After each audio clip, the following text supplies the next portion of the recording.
Hello all the cricket lovers, आप सभी का एक बार फिर से स्वागत है आपके अपने यूट्यूब चैनल द क्रिकेट दंगल पर। उम्मीद करता हूँ आप सब अच्छे हैं। अगर चैनल पर नए हो तो प्लीज़ चैनल को सब्सक्राइब कर लें और वीडियो आप पुरानी देखिए या नहीं देखिए, अगर आपको पसंद आ रही है तो प्लीज़ लाइक और शेयर करना ना भूलें। चलिए आज हम बात करते हैं। एक जो मैच है, डे नाइट मैच होने वाला है, सुबह 10:30 बजे से लखनऊ में खेला जाएगा। Match number 19। मैं बात कर रहा हूँ नीदरलैंड और श्रीलंका की। तो श्रीलंका और नीदरलैंड के लिए, दोनों के लिए ये वर्ल्ड कप थोड़ा ऊपर नीचे रहा है। नीदरलैंड के लिए तो वैसे भी पाने के लिए कुछ था नहीं, बट उन्होंने साउथ अफ्रीका को फिर से हरा के आप अपने आप को बताया कि भाई हम कुछ करने के लिए यहाँ पर आए हैं। ऐसा ही नहीं कि सिर्फ हम उठ के आ गए हैं। अगर आप पाकिस्तान वाला मैच भी देखो, नीदरलैंड तो शुरू में उन्होंने 3 विकेट ले लिए थे। अगर रिजवान और शौफ शकील नहीं खेल पाते तो शायद वहाँ भी कहानी कुछ अलग होती।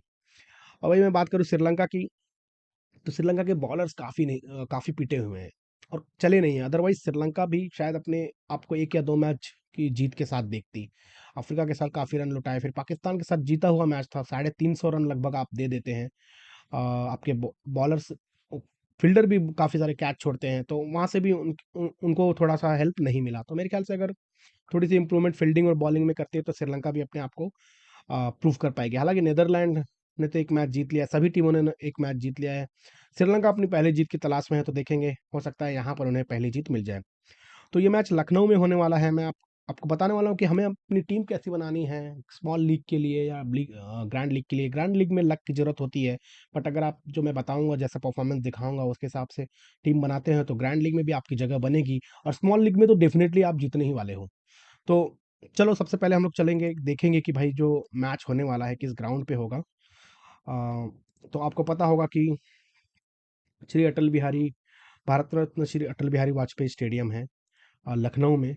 अगर मैं वहाँ की बात करूँ और पिछले वर्ल्ड कप से अब तक मैं देखना चाहूँ कि भाई कितने मैचेस हुए हैं वहाँ पर, तो मैं आपको बताता हूँ। खूबसूरत ग्राउंड है, आप देख सकते हैं, काफ़ी जगह है वहाँ पर, 50,000 लोगों के बैठने की कैपेसिटी है।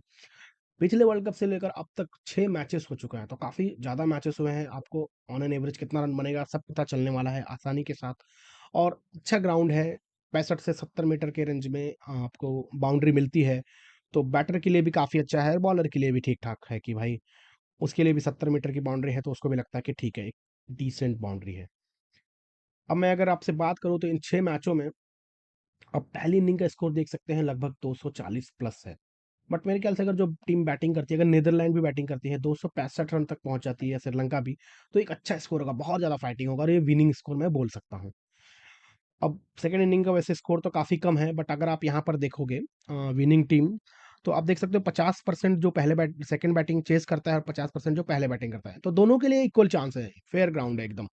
कि भाई आप 260-70 बना रहे हो तो इसका मतलब आप जीत नहीं गए हो, बट आप टफ फाइट दे सकते हैं। 300 से अधिक सिर्फ एक बार बना है पहले बल्लेबाजी करते हो, तो मोस्टली जो स्कोर होगा यहाँ पर, तो 4 बार दिखाया है 200 से 250 के बीच। बट मुझे ऐसा लगता है कि 240 से 280 के बीच ये ग्राउंड पे काफ़ी अच्छा रन होगा। अब ओवरऑल विकेट भी देखो तो आप लगभग 8 विकेट पहली इनिंग में जाते हैं, 7 पहली दूसरी इनिंग में, तो विकेटें भी काफ़ी जा रही हैं। विकेटें भी आप देखोगे तो काफ़ी जा रही हैं। और अगर मैं एक बात करूँ यहाँ पर कि भाई जो टॉप 5 बैटर्स दिख रहे हैं इस 6 मैचों में, तो आप क्विंटन डिकॉक को दे सकते हैं, 2 मैचेस खेले हैं यहाँ पर इन्होंने। बाकी शे होप की बात करूँ, रोस्टन चेज़ की बात करूँ, तो वेस्ट इंडीज और एक शायद अफगानिस्तान या भारत के साथ मैच हुआ था, तो उसमें 3-4 मैचेस शे होप ने खेले हैं, रोस्टन चेज़ ने भी खेले हैं। विकेटों की बात करूँ तो देखो, जैम्पा यहाँ पर 5 विकेट लेके गए, स्पिनर का मदद है, चेज़ भी एक ऑफ स्पिनर है, आपको पता होगा। रबाडा फास्टर है, मुजीबुर रहमान, तो रहमान ने भी पिछले मैच में भी कुछ विकेट लिया था यहाँ पर जो मैच हुआ था।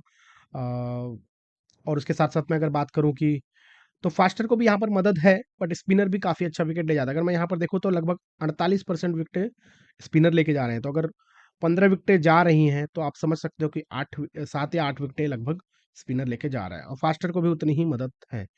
मीडियम पेसर है, तो मीडियम पेसर को 33% है, और फास्टर को आप देख सकते हो बचे हुए जो भी परसेंटेज है वो फास्टर को है, लगभग 20% के करीब आप कह सकते हो।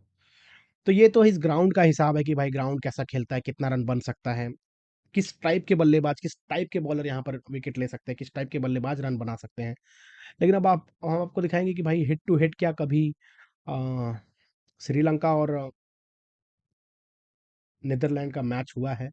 अगर हुआ है तो वो किसने जीता है और कितने रन बनाए हैं, कौन सा बल्लेबाज हावी रहा है, कौन सा बॉलर हावी रहा है, तो ये सब मैं आपको बताने वाला हूँ। तो सबसे पहले हम श्रीलंका और हम दूसरी टीम चूज करते हैं नीदरलैंड्स। ठीक है,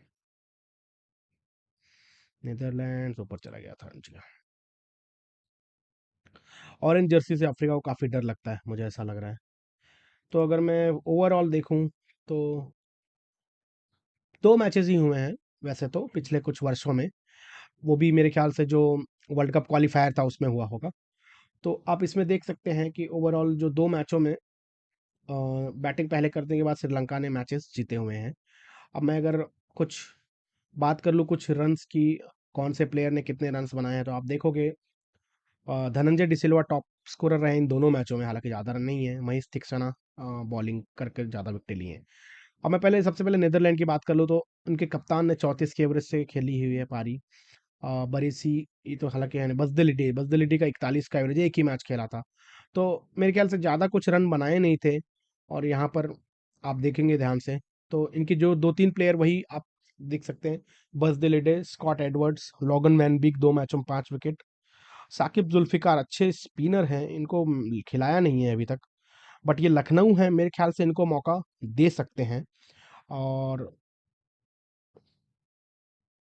माफ करना, साकिब जुल्फिकार मुझे देखना होगा स्पिनर है कि फास्ट हो, बट अगर 2 मैचों में 4 विकेट है श्रीलंका के खिलाफ तो इन्हें ले सकते हैं। बस दिलीडे के तो भाई एक मैच में 3 विकेट हैं, उसके साथ साथ बाकी रियान क्लेन, बाकी आर्यन दत्त, ये भी स्पिनर हैं, तो इन्होंने भी 2 मैचों में 2 विकेटें ली हैं। उसके साथ साथ मैं एकरमैन का नाम देख रहा था बट मुझे मिला नहीं, तो मे भी शायद वो मैच खेले ना हो। श्रीलंका के दृष्टिकोण से बात करूँ तो धनंजय डिसिल्वा टॉप स्कोरर रहे थे, और कुशल मेंडिस की बात करूँ तो 2 मैचों में सिर्फ 53 ही बना पाए थे। उसके साथ साथ महेश थिक्साना, तो भाई थिक्साना ने बॉलिंग में 2 मैचों में 7 विकेटें ली हैं, और यहाँ पे 2 मैचों में 20 के एवरेज से, तो यह तो आपके कैप्टन मटेरियल हो सकते हैं। तो थिक्साना एक की प्लेयर हो सकते हैं आपकी टीम के लिए, क्योंकि मैच लखनऊ में है, वहाँ स्पिन तो होगा, और अगर ये 2 मैचों में 7 विकेट है, लगभग 4 विकेट लेके जा रहे हैं अगर समझ लीजिए, तो डेफिनेटली ये आपका। और भैया एक बॉलर है दिलशान मधुशंका, स्मिथ को आउट किया था, वार्नर को भी आउट किया था, तो ये बॉलर तो आपको जरूर पिक करना है। तो ये दो बॉलर तो भाई कैप्टन वाइस कैप्टन ऐसे भी रख सकते हो आप, अगर श्रीलंका पहले बॉलिंग कर रहा है तो। लेकिन उसके साथ साथ आपने देखा होगा कि नीदरलैंड ने फाइट बैक भी किया है, तो हम वो भी देखेंगे कि किसको जब ओवरऑल इनका परफॉर्मेंस कैसा है उसके हिसाब से हम क्या टीम पिक कर सकते हैं। तो चलिए, तो श्रीलंका की बात करो तो 19 का एवरेज है, और प्रथम निशंका का भी उतना एवरेज नहीं, बट पिछले मैच में 50 आई हुई है। अगर मैं कुशल परेरा की बात करूँ तो वो इस मैच में खेले नहीं थे, जी हाँ, तो उनका यहाँ पर कुछ दिख नहीं रहा है। तो चलिए हम पहले देखेंगे कि भाई जो नीदरलैंड की पिछले कुछ परफॉर्मेंसेस कैसी आई हैं, ओवरऑल परफॉर्मेंस पिछले वर्ल्ड कप से लेकर अब तक। तो ओवरऑल परफॉर्मेंस में पहले दिखाऊंगा नीदरलैंड का, उसके हिसाब से हम लोग टीम चूज करेंगे। तो नीदरलैंड्स के आप अगर देखते हो, मुझे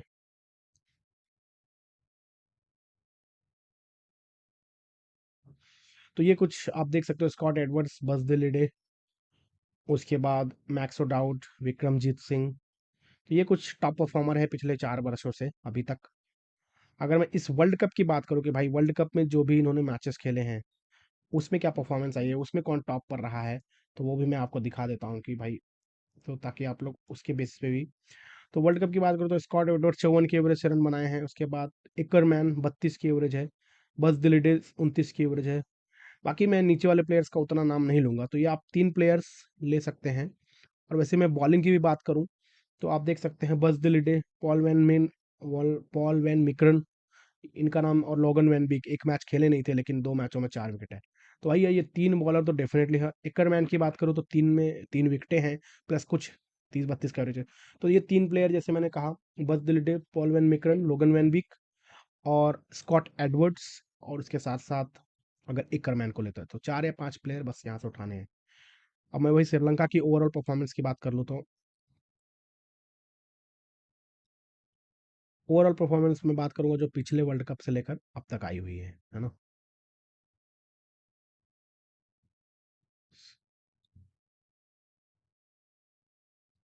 तो कुशल मेंडिस टॉपर हैं अभी तक, और उसके बाद पथुम निशंका भी हैं। तो ये 2 प्लेयर मुझे ऐसा लग रहा है कि अच्छा कर सकते हैं। चरित असलंका का 40 का एवरेज है। धनंजय डिसिल्वा की बात करूँ तो 27 की एवरेज है। पिछली कुछ इनिंग अगर आप धनंजय डिसिल्वा की देखें, तो ये भारत के साथ एशिया कप में 41 आया था, बट पिछले 10 इनिंग में एक भी 50 नहीं है। या तो उतने मौके नहीं मिले, या तो मिले हैं तो भुना नहीं पाए, क्योंकि सभी में आउट हुए हैं, मतलब मौके तो मिले हैं, भुना नहीं पाए हैं वो। वही उनके 10 मैच के पहले 93 रन की पारी आई थी। तो अब देखते हैं, काफ़ी टाइम हो गया है, हो सकता है धनंजय डिसिल्वा से एक अच्छी पारी आई अगर ऊपर के विकेट जल्दी जाते हैं तो। दसुन सनेका तो बाहर हो गए हैं, दिमुथ कर्नर अपने। तो ये कुछ टॉप परफॉर्मर है, आप देख सकते हैं 3-4। आपका इनका ओवरऑल एवरेज आप देख सकते हैं, और इस हिसाब से आप सोच सकते हैं कि कौन से प्लेयर को हम पिक करना है। मैं बॉलिंग की बात करूंगा तो मैंने स्ट्रेट फॉरवर्ड आपको नाम दिया है, महेश थिक्सना, और मधुशंका की बात की थी मैंने। और उसके बाद तो उतना कुछ परफॉर्मेंस पिछले कुछ मैचों में आप भी देखें, अगर ओवरऑल भी देखें तो 47 में 28, 21 में 27, 18 में 24, उतनी कुछ परफॉर्मेंस आई नहीं है। चमिका कर्नारत्ने की वापसी हुई थी, पहला ही मैच खेले तो मुझे लगा था कुछ अच्छा करेंगे, बट तुरंत तुरंत आने आते ही कोई अच्छा नहीं कर पाता। तो ऐसे में मैं इनको अभी कह सकता हूँ कि दूसरा मैच है तो शायद कुछ अच्छा कर पाएँ। तो ये तो कुछ ओवरऑल परफॉर्मेंस है नीदरलैंड और श्रीलंका की, इसके बेस पे भी आप देख के आराम से पॉज़ करके समझ के कि भाई पिछली कितने मैचों में विकेटें नहीं ली हैं, या कैसा पैटर्न रहा है कि भाई 2 विकेट लेते हैं, उसके बाद फिर से विकेट लेते हैं या नहीं लेते हैं। तो वो सब देखकर भी आप अपनी टीम यहाँ पर बना सकते हैं। और उसके साथ-साथ चलिए हम अब बात करेंगे कि एक अगर प्रॉपर टीम बनानी है हमें, based on the overall performance या फिर बेस्ड ऑन प्रीवियस परफॉर्मेंसेस, तो कैसी टीम होगी। तो अब मैं अगर यहाँ पर बॉलर की बात करूँ तो मेरे पास बॉलर काफ़ी दिख रहे हैं। जैसे मैंने वैन विक की बात की, बहुत अच्छा बॉलिंग करते हैं। जब सीम पोजीशन को हाथ में पकड़ के जब फेंकते हैं बॉल, तो भाई टिप्पा पड़ने के बाद बॉल कहाँ जाता है पता नहीं चलता है। उसके बाद मैं बात करूँ मधुशंका की, दिलशान मधुशंका, तो ये तो फेवरेट बॉलर बन गए मेरे, काफ़ी अच्छी बॉलिंग कर रहे हैं। उसके बाद मैंने कहा जैसे महेश तीक्षणा, ज़्यादा विकेटें नहीं लेके नहीं आए हैं, पर 2 मैचों में 7 विकेट हैं नीदरलैंड के साथ। तो मुझे लगता है लखनऊ का ग्राउंड है तो ये अच्छा कर सकते हैं। वैसे ही मैं बात करूँ तो मिक्रन, पॉल वैन मिक्रन, ये लॉगन वैन बीक थे। मैं मिक्रन की बात कर रहा था कि भाई उनकी जो टिप्पा पड़ के बॉल आती है, माफ़ करना मैंने इनके बारे में बोल दिया था। बहुत खतरनाक बॉलिंग उनकी लगती है मुझे। तो ये कुछ 3-4 बॉलर। ऑलराउंडर की बात करूँ तो मैं बस दिल लिड्डे, ठीक है? बस दिल लिड्डे के साथ-साथ मैं दूसरा एक ऑलराउंडर अगर मैं देखूँगा, वेला आगे, क्योंकि ये एक प्लस एकरमैन स्पिनिंग ट्रैक है, मैं इसके लिए ये वेला लागे और एकरमैन को इंक्लूड कर। बैटर की मैं बात करूँ, देखो कीपर की बात करूँ तो मैं यहाँ पर एडवर्ड्स को रखूंगा, मेंडिस को भी रख सकता हूँ, बट इन दोनों में से एक ही की जगह बनेगी। अगर पहली बैटिंग आती है तो आप मेंडिस को डेफिनेटली रखें, अदरवाइज आप एडवर्ड्स को रख सकते हैं। अ, दूसरा मैं बैटर की बात करूँ तो आपको पता होगा कि निशंका अच्छी फॉर्म में है। पतुम निशंका पिछले मैच में 50 मारी थी, तो उनके साथ जा सकते हैं। या फिर क्योंकि नीदरलैंड के मुझे कोई बैटर ने उतना प्रभावित नहीं किया है, और वो कुछ रन बनाए भी नहीं है। तो इस हिसाब से ही मैं श्रीलंका के ही 1-2 बैटर और खिला सकता हूँ, लाइक असलंका। परेरा हिट मारते हैं, अगर परेरा चल गए 5-7 ओवर तो बस काम खत्म हो जाएगा। तो देखिए, क्योंकि रन भी जो बना रहे हैं आपका, और स्पिनर है, तो आपको मैं एक वैंडर मर्वे को कैसे मैं भूल सकता हूँ। तो ये स्पिनर की वजह से यहाँ पे ऑलराउंडर थोड़े से बढ़ गए हैं, क्योंकि लखनऊ में मैच हो रहा है इसके लिए। तो ये आप अगर देखेंगे तो ये 12-13 लोग हैं, बस यही टीम आपको बनानी है। अगर आप पहले बैटिंग नीदरलैंड कर रहा है तो थिक्साना पे आप अपना गेम कर सकते हैं, कैप्टन वाइस कैप्टन मधुशंका को कर सकते हैं, या फिर यहाँ पर वाइस कैप्टन निशंका या परेरा या मेंडिस में से किसी को ले सकते हैं। अगर दूसरी बल्लेबाजी श्रीलंका कर रही है तो मुसीबत रहेगी, अगर 250 रन बन रहा है तो आप नीदरलैंड के 1-2 प्लेयर बढ़ा सकते हैं। हालांकि स्पिनर मैंने ऑलरेडी एकरमैन, वेंडर मर्वे दोनों को इंक्लूड किया है। आर्यन दत्त, फिर आर्यन दत्त को भी अपनी टीम में रख सकते हैं, कब जब श्रीलंका चेज करने जाएगा तब। तो बैटर वहां से आप मेंडिस को रख सकते हैं, सिर्फ ओपनर में से परेरा और निशंका को हटा सकते हैं, क्योंकि दूसरी बार जब शाम को बैटिंग करने आएंगे तो वो पिच में वो दम नहीं रहता है। तो इस हिसाब से आप सोच के भी कि भाई पिछले मैच में क्या हुआ था, वो भी सोच के आप अपनी टीम बना सकते हैं। तो उम्मीद करता हूँ कि ये आपको हेल्प हुआ होगा, ये पूरा एनालिसिस देखकर टीम जो मैं बता रहा हूँ, या फिर आप खुद से भी आराम से देखकर समझ सकते हैं कि भाई किसका कब स्कोर कैसा आया है, पिछला मैच में क्या हुआ था, उस हिसाब से भी आप अपनी टीम बना सकते हैं। तो ये रही मेरी टीम, और कैप्टन वाइस कैप्टन की भी सजेशन मैंने दी है। अगर पहले बैटिंग आती है तो मेंडिस के ऊपर गेम खेल सकते हैं, कैप्टन वाइस कैप्टन बना सकते हैं कि वो रन बना सकते हैं। उसके साथ साथ बस दिल लिड्डे को फिर वाइस कैप्टन बना दीजिए, और अगर पहले नीदरलैंड बैटिंग करती है तो जैसा मैंने बताया है वैसा भी कर सकते हैं। तो मिलेंगे आपसे नए वीडियो में, तब तक के लिए अगर आप नए हैं तो प्लीज़ चैनल को सब्सक्राइब कर दें, लाइक और शेयर करना ना भूलें।